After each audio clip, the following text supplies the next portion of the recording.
तो दोस्तों आज हो गया 3 जनवरी 2023। यूपी समेत देश में की सभी ताज़ा बड़ी खबरें लेकर आए सिर्फ आपके। चलिए फटाफट खबर शुरू करते हैं। उससे पहले चैनल को अब तक सब्सक्राइब ना किया हो तो फटाफट चैनल को सब्सक्राइब कर दें, लाइक कर दें, शेयर कर दें ताकि इस तरह की खबर आप हर रोज देख सके। चलिए शुरू करते हैं आज की पहली बड़ी खबर। पार्टी के अंदर करप्शन को लेकर पश्चिम बंगाल के मुख्यमंत्री ममता बनर्जी ने नेताओं और कार्यकर्ताओं को चेतावनी दी है। सोमवार को ममता बनर्जी ने जनता से जुड़ने के लिए पार्टी की सबसे बड़ी मुहिम की शुरुआत की है।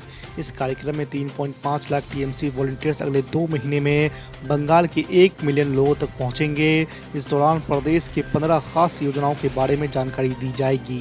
नए साल की शुरुआत के साथ ही भाजपा के लिए नई सियासी चुनौतियां भी सामने आ गई है। गुजरात और हिमाचल विधानसभा चुनाव में एक राज्य खोकर साल का अंत देखने वाली भाजपा को पहली चुनावी जंग कर्नाटक में लड़नी होगी।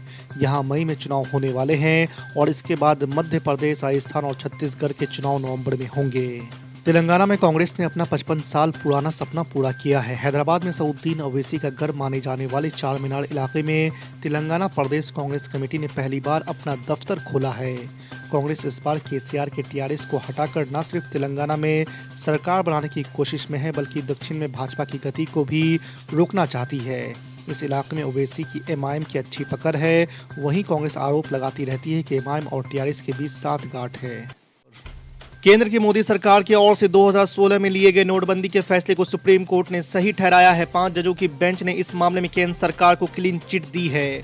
अदालत ने कहा है कि रिकॉर्ड में यह बात साफ है कि सरकार ने इस मामले में आरबीआई से समुचित विचार विमर्श किया था।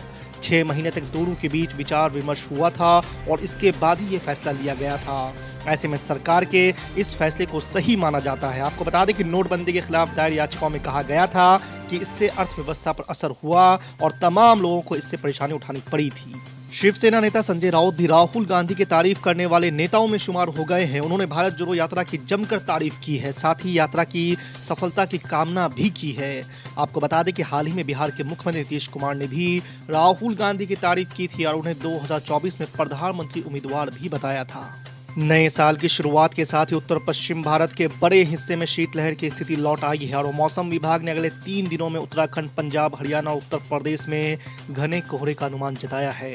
मौसम विभाग ने कहा है कि उत्तराखंड, पंजाब, हरियाणा, चंडीगढ़, उत्तर प्रदेश और पश्चिमी मध्य प्रदेश के अलग अलग हिस्सों में अगले 2 दिनों में ठंड की स्थिति का अनुभव होने की संभावना है। नए साल के पहले ही दिन महंगाई ने एक और झटका दिया है। कमर्शियल सिलेंडर 25 रुपए महंगा हो गया है।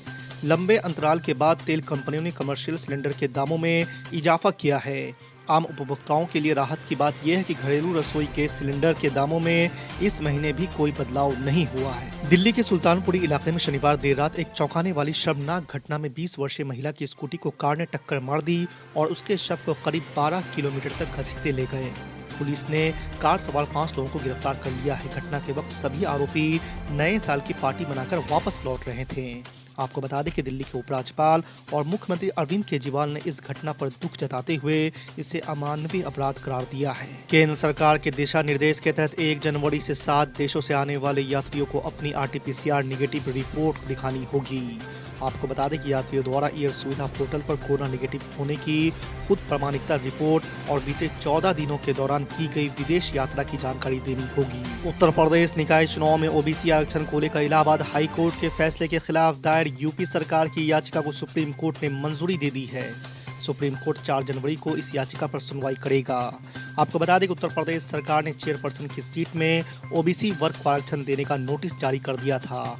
हाई कोर्ट ने यूपी सरकार के इस फैसले को निरस्त कर दिया था। इसके बाद राज्य सरकार ने सॉलिसिटर जनरल तुषार मेहता ने सीजीआई डीवाई चंद्रचूड़ और जस्टिस पीएस नरसिम्हा से मामले की अर्जेंट सुनवाई करने की मांग की थी। 2024 में होने वाली लोकसभा चुनाव में बीजेपी को घेरने के लिए राष्ट्रीय स्तर पर मोर्चा बनाने की कवायद जरूर चल रही है, लेकिन इसमें सबसे बड़े राज्य उत्तर प्रदेश से ही खटाई पड़ती नजर आ रही है।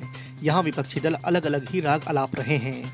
यहाँ मुख्य विपक्षी दल सपा अपने आगे कांग्रेस और बसपा को कोई भाव देने को तैयार नहीं है। मैनपुरी और खतौली उपचुनाव में जीत से उनके हौसले बुलंद है और चाचा शिवपाल सिंह यादव का साथ मिलने की वजह से आत्मविश्वास बढ़ा हुआ है। नए साल के पहले ही दिन एमआईएम चीफ असदुद्दीन ओवैसी ने मोदी सरकार पर हमला किया है। असदुद्दीन ओवैसी ने मोदी सरकार पर गरीबों के राशन में कटौती करने का आरोप लगाया है। आपको बता दें कि असदुद्दीन ओवैसी ने ट्वीट किया है कि मोदी सरकार ने 81 करोड़ गरीबों का राशन 50% कम कर दिया है। 10 किलो की जगह अब सिर्फ 5 किलो राशन मिलेगा। इसमें एक गरीब परिवार कैसे अपना गुजारा कर सकता है। राशन गरीबों का हक है, खैरात नहीं है। बेरोजगारी और महंगाई की मार पर मरहम लगाने की बजाय सरकार गरीबों की मुश्किलों को बढ़ा रही है। कांग्रेस पार्टी के पूर्व अध्यक्ष राहुल गांधी इन दिनों कन्याकुमारी से कश्मीर तक की भारत जोड़ो यात्रा पर निकले हुए हैं। इसमें वो नफरत को मिटाने और प्यार बांटने का संदेश दे रहे हैं। यात्रा की शुरुआत से ही Rahul Gandhi simple white half T shirt में दिखाई दे रहे हैं। उत्तर भारत में कड़ाके की ठंड होने के बाद भी जैकेट और स्वेटर के बजाय सिर्फ टी शर्ट में दिखने की वजह से चर्चाएं होने लगी। दिल्ली में राहुल गांधी ने कहा कि उन्हें अभी ठंड नहीं लग रही है और वे सर्दी से डरते भी नहीं हैं। असम सरकार ने 4 मौजूदा जिलों को अन्य के साथ विलय करने और 14 इलाकों की सीमाएं फिर से तय करने का फैसला लिया है। राज्य कैबिनेट ने यह कदम विधानसभा और संसदीय सीटों के लिए परिसीमन एक्सरसाइज शुरू करने की चुनाव आयोग की समय सीमा से एक दिन पहले उठाया है। 27 दिसंबर को आयोग ने 126 विधानसभा और 14 संसदीय सीटों के नए सिरे से परिसीमन की घोषणा की और 1 जनवरी से नई प्रशासनिक यूनिट्स के गठन पर रोक लगा दी थी। भारत और चीन के बीच चल रहे सीमा विवाद के बीच गृह मंत्री अमित शाह ने शनिवार को कहा है कि किसी की मजाल नहीं है कि वो भारत की सीमा में घुस पाए। अमित शाह ने कहा है कि मुझे भारत चीन सीमा की लेश मात्र चिंता नहीं होती। इसकी वजह है आईटीबीपी के जवान, जिन्हें हम वीर भी बुलाते हैं। जब आईटीबीपी के जवान सीमा पर गश्त कर रहे हैं, वहां पर कैंप कर रहे हैं, तो किसी की भी मजाल नहीं है कि सीमा पर 1 इंच जमीन पर भी कब्जा कर पाए। आपको बता दें कि ये बातें केंद्रीय गृह मंत्री अमित शाह ने शनिवार को कही है। राजस्थान के मुख्यमंत्री अशोक गहलोत ने प्रदेश में कार्यरत मनरेगा कर्मियों के मानदेय में 5% की बढ़ोतरी की है। ये बढ़ोतरी 1 नवंबर 2022 से की गई है। सीएम अशोक गहलोत के इस निर्णय से राज्य सरकार पर 4.10 करोड़ का अतिरिक्त भार पड़ेगा। इस निर्णय से मनरेगा के अलग अलग पदों पर कार्यरत कर्मियों की आय बढ़ेगी और उनके जीवन स्तर में सुधार होगा। दिल्ली के उपराज्यपाल वीके सक्सेना ने महत्वपूर्ण निर्णय लिया है। उन्होंने लाइसेंस की प्रक्रिया को आसान बनाने के साथ 49 दिन के भीतर लाइसेंस देने का प्रावधान कर दिया है। इसके लिए पहले की तरह 28 दस्तावेज जमा कराने की आवश्यकता भी नहीं होगी। सूत्रों ने बताया कि होटल, रेस्टोरेंट और गेस्ट हाउस चलाने वालों के लिए दिल्ली में लाइसेंस लेना काफी परेशानी भरा होता था। इसे लेकर उपराज्यपाल द्वारा ऐतिहासिक कदम उठाया गया है। छत्तीसगढ़ के मुख्यमंत्री भूपेश बघेल ने शनिवार को प्रधानमंत्री नरेंद्र मोदी से मुलाकात की। बघेल ने प्रधानमंत्री नरेंद्र मोदी से ऐसे वक्त में मुलाकात की है जब छत्तीसगढ़ सरकार ने राज्य के अधिकारियों और कर्मचारियों को एनपीएस की राशि वापस करने के केंद्र सरकार की मनाही के बाद भी पुरानी पेंशन योजना का लाभ देने का फैसला किया है। पीएम मोदी के साथ बैठक में क्या बातचीत हुई, इस बारे में जानकारी देते हुए बघेल ने कहा कि छत्तीसगढ़ की जनता के हित से जुड़े अनेक विषयों पर प्रधानमंत्री के साथ सार्थक चर्चा हुई। समाजवादी पार्टी के वरिष्ठ नेता शिवपाल सिंह यादव ने कहा है कि बुलडोजर से डरा रही सरकार के खिलाफ अब सड़क पर संघर्ष होगा। निकाय चुनाव में आरक्षण और भ्रष्टाचार मुद्दे पर सरकार को बेनकाब किया जाएगा। प्रदेश सरकार निर्दोषों के घरों पर बुलडोजर चलाकर भय का माहौल बना रही है। सपा सरकार प्रदेश में आने पर फर्जी मुकदमे वापस होंगे। बसपा का सपा में विलय होने के बाद शनिवार को पहली बार शहर आए शिवपाल यादव ने कहा है कि बेगुनाहों के मकान पर बुलडोजर चलाना लोकतंत्र में भविष्य के लिए ठीक नहीं है।